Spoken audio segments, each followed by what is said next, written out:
Hello super investors. काफ़ी लोग मुझे मैसेज करके बार बार पूछ रहे हैं कि ब्राइटकॉम ग्रुप का एक साल में टारगेट क्या हो सकता है, ये मैसेज कर रहे हैं। तो मैंने सोचा कि चलो एक वीडियो बना देता हूँ। हर एक को जवाब देने से तो सभी लोग वीडियो देख लेंगे और सबको क्लियर हो जाएगा कि एक साल का टारगेट ब्राइटकॉम ग्रुप का क्या हो सकता है। ब्राइटकॉम ग्रुप का एक साल का टारगेट बताने के पहले आपको बता दूं, अगर आपको चाहिए जैकपॉट शेयर जो कि 1 डे से 10 डेज़ में आपको 10% का प्रॉफिट दे दे, तो मुझे व्हाट्सएप करके पूछ सकते हो 9545850000 इस नंबर पर। मैंने जो कल जैकपॉट शेयर दिए थे, एक गया 10% अप, एक गया 8% अप, एक गया 5% अप, एक गया 4% अप। कल के लिए भी जैकपॉट शेयर रेडी है, आप व्हाट्सएप करके पूछ सकते हो। और अगर आप चाहते हो कि आपका पोर्टफोलियो हमारी टीम मैनेज करे, जो कि राइट टाइम पे एंट्री और राइट टाइम पे एग्जिट करती है और आपका पोर्टफोलियो रखती है प्रॉफिट में, तो उसके लिए भी व्हाट्सएप कर सकते हो। उसके लिए एडवांस में आपको कोई भी चार्ज देना नहीं है। जो भी प्रॉफिट हम लोग जनरेट करते हैं आपके पोर्टफोलियो में, उसका कुछ परसेंटेज आपको हमें देना होता है प्रॉफिट आने के बाद। और इसमें कोई भी ऑप्शन ट्रेडिंग या फ्यूचर ऑप्शन किया जाता नहीं है, प्योरली डिलीवरी बेस्ड शेयर्स लिए जाते हैं जो कि उसमें प्रॉफिट जनरेट होता है। फ्रेंड्स, ब्राइटकॉम ग्रुप जो कि 2 दिन से कंसोलिडेट कर रहा है, ना ऊपर जा रहा है ना नीचे जा रहा है, और वेट कर रहा है कि भाई कब ऊपर जाओ या नीचे जाओ। ये तो ठीक है, बट सवाल ये है कि एक साल बाद में ब्राइटकॉम ग्रुप का रेट क्या हो सकता है। उसके लिए कई फैक्टर्स हैं जो मैंने सोचे हैं, जो आपको बताने जा रहा हूँ। सबसे पहली बात, ये जो फॉरेंसिक ऑडिट है, इसका रिज़ल्ट क्या आएगा ये उसके ऊपर भी डिपेंड करेगा। बट जहाँ तक मुझे ऐसा लगता है कि फॉरेंसिक ऑडिट का जो रिपोर्ट है बहुत ज़्यादा नेगेटिव नहीं आएगा। हाँ, कुछ कंपनी की खामियां, कंपनी की गलतियाँ जो दिखेगी सेबी को, जो कि मैनेजमेंट की ओर से की गई है कॉर्पोरेट गवर्नेंस की, उसके लिए पेनल्टी लगाई जा सकती है ब्राइटकॉम ग्रुप को, और उसके बाद में वार्निंग देके छोड़ा जा सकता है कि आगे से ऐसा कुछ हुआ तो हम लोग स्ट्रिक्ट एक्शन लेंगे। तो डिलिस्ट वगैरह होने की तो बात नहीं है, तो उसे पेनल्टी लगा के छोड़ दिया तो एक पॉजिटिव बात हो जाएगी। दूसरी बात, ब्राइटकॉम ग्रुप का Q4 का रिजल्ट कैसा आने वाला है, ये सबको इंतज़ार है। मेरे हिसाब से तो अच्छा ही आना चाहिए, कुछ ख़राब नहीं आना चाहिए। जो भी लॉस का एडजस्टमेंट है वो तो हो जाएगा उसमें, जो कि इम्पेयरमेंट, असेट इम्पेयरमेंट का जो रहेगा वो लॉस का इसी क्वार्टर में हो जाएगा।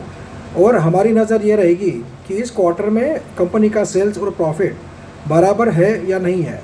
मतलब सेबी के डर से अगर कुछ झूठ होगा तो ब्राइटकॉम ग्रुप दिखा देगा इस क्वार्टर में करेक्ट, तो वो अच्छा ही आने की उम्मीद है। और वो अच्छा आने की उम्मीद क्यों लग रही है, क्योंकि ब्राइटकॉम ग्रुप ने जो मीटिंग डिक्लेयर की है उसमें 2 बातें इंपॉर्टेंट है। एक तो डिविडेंड डिक्लेयर करने वाली है कंपनी, दूसरा अदर बिजनेस भी कुछ करने वाली है। अदर बिजनेस में कुछ नई अनाउंसमेंट भी हो सकती है, कोई नया एक्विजिशन की बात हो सकती है, बायबैक की बात हो सकती है।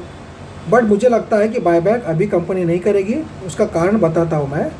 आप जानते हैं कि प्रोमोटर्स के पास अराउंड 18% का होल्डिंग है, और वो जो होल्डिंग है हो सकता है प्रोमोटर्स बढ़ाना चाहे।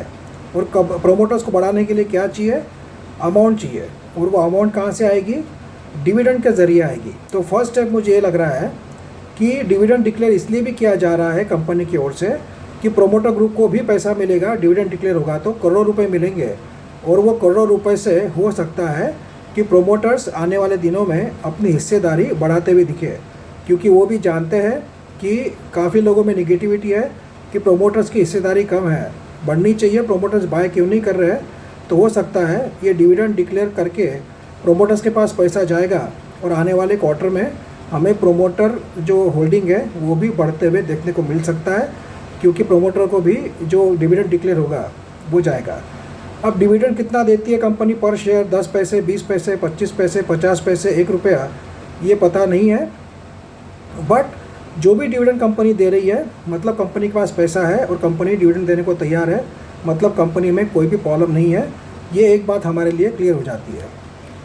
दूसरी बात, आप जानते हैं कि MSCI इंडेक्स में से ब्राइटकॉम ग्रुप को निकाला नहीं गया है, तो आने वाले दिनों में हमें और भी FII के ओर से बाइंग करने को देखने को मिल सकती है ब्राइटकॉम ग्रुप में। तो FII का होल्डिंग जितना ज़्यादा बढ़ेगा उतना ही पॉजिटिविटी इन्वेस्टर लोगों की बढ़ेगी ब्राइटकॉम ग्रुप में। तीसरी बात यह है कि 2-3 महीने में ये जो जो प्रॉब्लम्स चल रहे हैं सेबी के ऑडिट के वगैरह, वो पिक्चर क्लियर हो जाएगा, पेनल्टी वेनल्टी लग जाएगी। उसके बाद में सबके सामने आ जाएगा कि ब्राइटकॉम ग्रुप में ऐसा कोई मेजर प्रॉब्लम नहीं है, फाइनेंशियली कंपनी अच्छी है। अगर ये साबित भी हो जाएगा तो अब तक जो दूर बैठे हुए हैं DII मतलब म्यूचुअल फंड्स या भारत के भी जो इन्वेस्टर्स हैं, शंकर जी शर्मा के अलावा कोई भी सुपर इन्वेस्टर ने ब्राइटकॉम ग्रुप में पैसा लगाया नहीं है। हो सकता है इनमें से भी कोई लोग इसमें स्टेक बाय करें, जैसे कि विजय जी केडिया हो गया, रेखा जी झुंझुनवाला हो गई, ये ऐसे काफ़ी फेमस दमानी जी हो गए। काफ़ी ऐसे लोग हैं जो इसमें आने वाले दिनों में स्टेक बाय कर सकते हैं, एक बार ये फॉरेंसिक ऑडिट का जो पिक्चर है क्लियर हो जाए। ऐसी कोई न्यूज़ निकल कर आती है कि आशीष कचोलिया, विजय जी केडिया ऐसे लोगों ने इसमें स्टेक बाय किया है, तो और भी तेज़ी से ब्राइटकॉम ग्रुप का शेयर पॉजिटिव हो सकता है। और उसके अलावा शंकर जी शर्मा ने अपना अभी तक स्टेक बेचा नहीं है और शायद बेचेंगे भी नहीं, क्योंकि उनको भी कॉन्फिडेंस होगा कि अभी शेयर ऊपर जाएगा और उनका जो एवरेज प्राइस है 22.50 उससे ऊपर जाने के बाद ही वो बेचेंगे, या शायद नहीं भी बेचें, क्योंकि उन्होंने प्रॉफिट करने के लिए बहुत साल इंतज़ार किया है, करीब 2 साल से पैसा लगा कर बैठे हो, तो वो भी चाहेंगे कम से कम पैसा डबल हो। तो ये भी एक पॉजिटिव इंडिकेशन है हमारे लिए। और सबसे इम्पॉर्टेंट बात, ब्राइटकॉम ग्रुप अभी बहुत ज़्यादा अंडर वैल्यूड है। इसका जो PEG रेशो है वो है सिर्फ 0.15 का। PEG ratio price to earning growth ratio, ये जो रेशो होता है या प्रोजेक्टेड अर्निंग रेशो कह सकते हैं सिंपल लैंग्वेज में, PEG रेशो, इससे कंपनी कितनी अंडर वैल्यूड है कि ओवर वैल्यूड है ये सिंपल पता चल सकता है।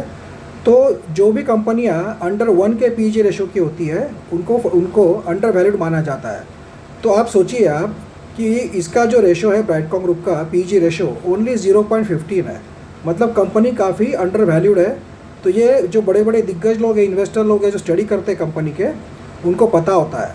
तो इसीलिए काफ़ी बातें ऐसी है कि कंपनी बहुत ज़्यादा अंडर वैल्यूड है, हालांकि फंडामेंटली एक्सेलेंट है। और इस Q4 के रिजल्ट से हमें काफ़ी बातें क्लियर हो जाएगी कि कंपनी के जो रिज़ल्ट है, जो अभी कंपनी ने करेक्ट करके प्रेजेंट करेगी कंपनी, उससे पता चल जाएगा कि कंपनी लॉस मेकिंग नहीं है, रेवेन्यू गलत नहीं है। क्योंकि अब इतना जब सेबी के नोटिस के बाद में कंपनी जो भी करना है करेक्ट करके प्रेजेंट कर देगी, जैसे कि कंपनी ने प्रोमोटर होल्डिंग भी करेक्ट करके प्रेजेंट किया रिवाइज करके, तो वो बात भी क्लियर हो गई हमारे सामने। तो ये सब देखते हुए मुझे ऐसा लगता है एक साल में ब्राइटकॉम ग्रुप का रेट जाना चाहिए 120 रुपीज़। जी हाँ, 120 रुपये तो क्रॉस करना ही चाहिए एक साल में, ऐसा मुझे लगता है। ये सब डिपेंड करेगा Q4 के रिजल्ट के बाद में कि इसमें सब ये बाजो, अगर Q4 के रिजल्ट में समझो कंपनी ने रेवेन्यू पूरे उड़ा दिए, प्रॉफिट पूरे उड़ा दिए, ऐसा कुछ निकल कर आया, तो फिर चिंता की बात रहेगी कि भाई कंपनी ने फ्रॉड किया है, सब गलत बताया है। क्योंकि कंपनी जो भी करेगी अभी सही करेगी, बट लगता तो नहीं है कि कंपनी के रेवेन्यू और प्रॉफिट कुछ गलत है। तो इसीलिए ये सब देखते हुए लग रहा है कि आराम से एक साल में 120 रुपये का टारगेट कंपनी अचीव कर सकती है। काफ़ी लोग कहते हैं कि कंपनी 80% डाउन है अपने हाई से। मैं ऐसा कैलकुलेट नहीं करता हूँ, मैं ऐसा कैलकुलेट करता हूँ 16 रुपये से 120 रुपीज़ तक जाने के लिए कंपनी को 800 to 900% ऊपर जाना है। तो मेरे हिसाब से कंपनी 800% अंडर वैल्यूड है, ऐसा मैं कैलकुलेट करता हूँ। कि अगर मैं अभी एंट्री लूँगा इसमें और अगर शेयर 120 रुपये का हो गया, तो आप हिसाब लगा लीजिए कितना गुना हो जाएगा आज के रेट से, करीब 800%। तो 800% कंपनी अंडर वैल्यूड है मेरे हिसाब से। तो आने वाले दिनों में एक साल में कंपनी का पोटेंशियल है 800% अप जाने का, ऐसा मुझे लगता है।